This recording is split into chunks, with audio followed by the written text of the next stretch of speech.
In 1995, I bought this Generac SV-2400 generator.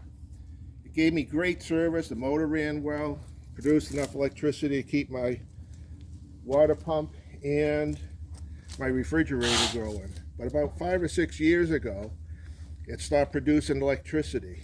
I searched on the web, couldn't find anything, but I just wouldn't give up on disposing of the generator because the motor ran so well.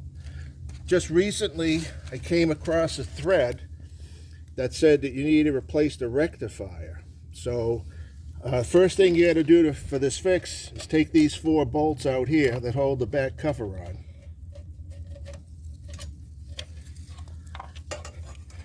And if you look right here, it's the brushes for the generator, but it also has a rectifier on it.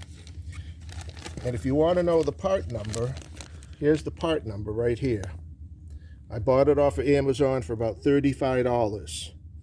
The fella on this thread that I read said that he replaced the rectifier and his generator was okay. And guess what? It worked for me too. So I want to pass this along to everybody.